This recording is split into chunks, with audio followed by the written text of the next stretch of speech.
I'm here in London, staying in a friend's flat over in Shepherd's Bush Market, which I often do when I come to London to teach at the London School of Astrology. And I'm teaching over these next 3 weeks some various classes, and I always find it interesting to have genuine discussions with the enthusiasts, as the students are at the LSA, very eclectic bunch of astrologers, very able, and I feel quite proud actually to be part of the staff there under the governorship of Frank Clifford, and it was originally, of course, run by famous astrologer Sue Tompkins.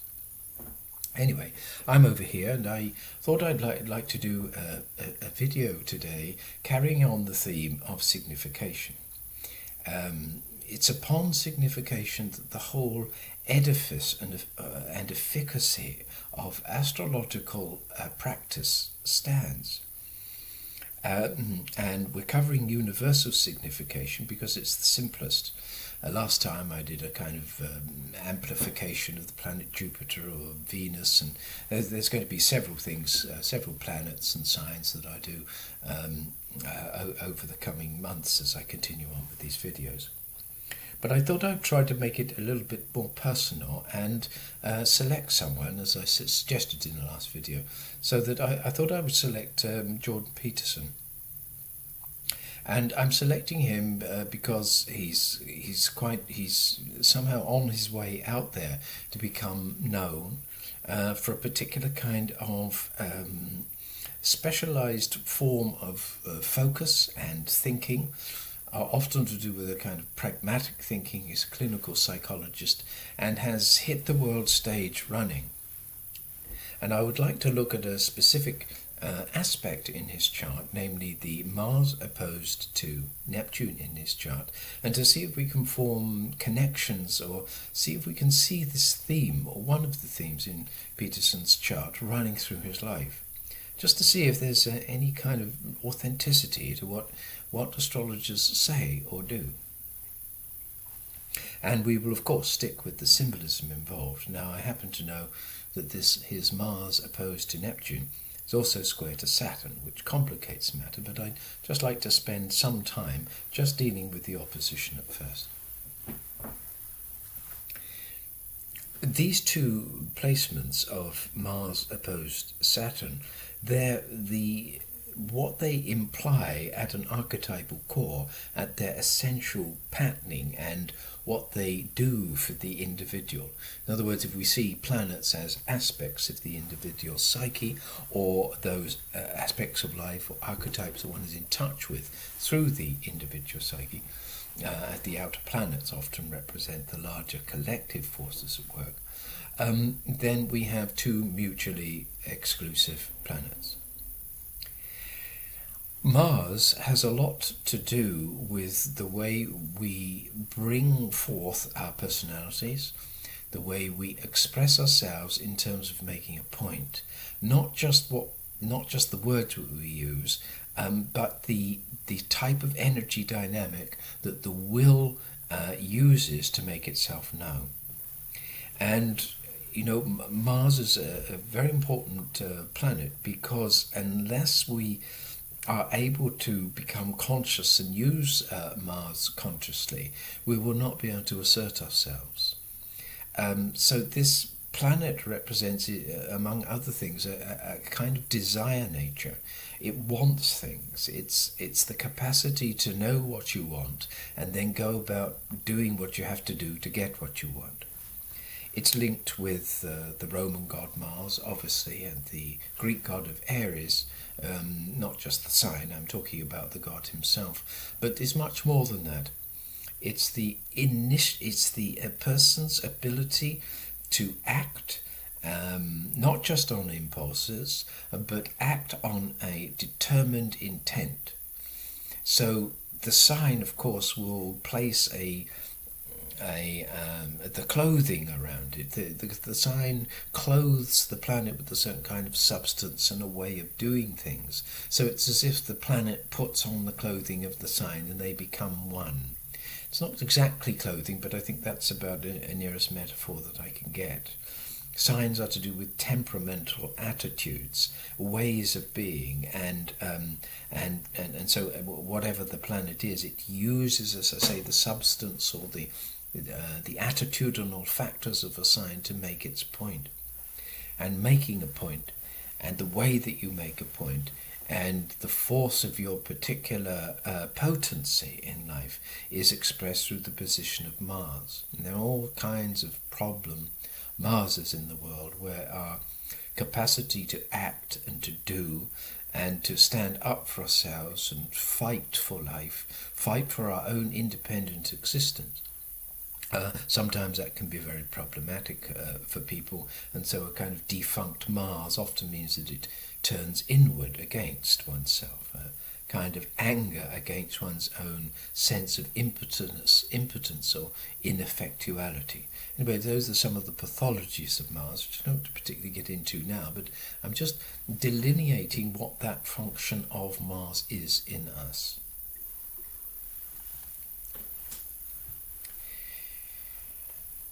Now, Neptune, on the other hand, has a very, very long history of connections and associations with very primordial elements in life concerning the whole symbolism and metaphoric associations and analogies with water. And it goes right back, I believe, to probably the first known goddess of Nammu, Namm, Nammu, U. And this goddess goes right back, I think, to the Sumerian traditions, in which this was a primordial goddess, before subject and object, before the divisions of the actual waters from the sky, whether we can see this as in Genesis or any other form of creation myths. When we go back there, this is the unity consciousness, the primordial waters of the unknown. Everything connected, everything, not connected is wrong, but everything fused together without any division in space or time. There's no mind, there's no capacity to divide, which is actually what the Mars is about division and the actualization of an individual self pushed out and said, look, I'm here. That's what Mars says. So when we come to see these two opposing forces in a single personality, we get some very interesting lines of development. Some very interesting things that happen. But we'll come on to the connection between the two in a minute. So Neptune then has a long trail of mythic associations going right back then. The Babylonian tradition took this symbolism, or this goddess, and created the goddess of Ti'amat, or Ti'amat. I'm just going to say Ti'amat. There's various ways of pronouncing it. And Ti'amat was this primordial goddess who gave birth to and then had a kind of relationship with Apsu, which was the kind of male god, I think. One is known as the sweet sea, and one is known as the bitter sea. I think Ti'amat is the bitter sea. And the bitter and the sweet formed a union together to create Marduk, who was the chief primordial basic god of a coalescing, if you like, within the waters of primordial chaos. So I'd say Neptune instinctually, fundamentally, in her foundations has something to do with reflecting the primordial chaos, the undifferentiated state of being, which has its analogue, of course, with the uterine experience, the womb, that place in us which longs for fusion, to going back to when the world was a mass of chaos, or it just didn't have any divisions or distinctions. And Neptune in a chart, you see, pulls us back to that primordial longing, the Eden, if you like, before the fall.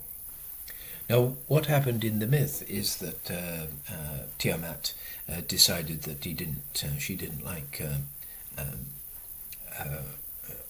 her son Marduk very much, and what happened is they went to war together, and she decided to destroy him. And the waters of chaos that you find in Neptune often have that dual state. They contain a dual seed of both giving birth to something, giving form to something, right? Rather like the sign of Pisces and the two fish, which are very similar. But one fish swims towards the upper realm out of the sea, and one swims down into the sea. There's a southern fish and a northern fish that swims in different directions. I could get lost here and miss the sign of Pisces if I'm not too careful, so I shall try and stick to Neptune. So these two fight, you see, and then Marduk, but Marduk wins. He lets go an arrow which pierces Tiamat's heart, and she's destroyed, or at least destroyed in that form, but you can't destroy a primordial goddess. This is just a mythic representation of the formation of consciousness. Now, Marduk, I think it has a connection to Mars, actually, but according to the usual traditions, it comes down in the Greek pantheon as Jupiter. And it's interesting enough, in the Jupiter myth, Jupiter also fights Typhon, or Typhoon, which is a kind of swirling mass of wind and rain and perhaps sea.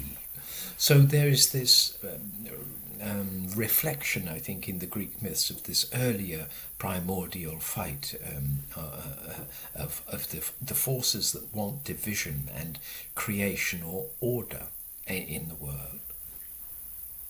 And I think this is the point I'm making about Neptune, that it can pull us back into a state in which everything is, as I say, fused again.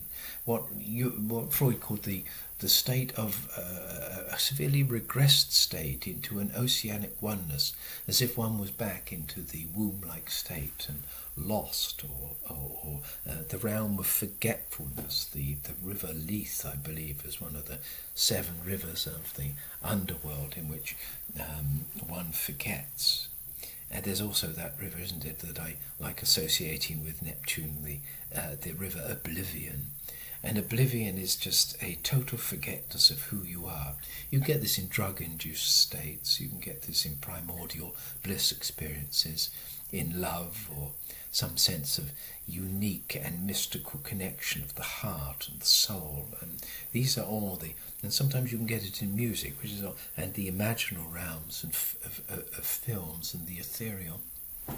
And so Neptune has a pull towards those kind of states, but its primordial symbolism has to do with the pull of regression back to an unfused, fused, chaotic state in which the self and other are one. Not just a participation mystique, not just a kind of sense that there's something out there in something, or that you are participating in one, like Anima Mundi, or the soul of the world, which Neptune has a connection with too. But this, as I say, an aspect of life which floats back into the primordial sea from which it came. Neptune also, of course, has a link to Atargatis, the fish goddess, and the fish cults of various traditions, Ashtaroth, I think, Ishtar even.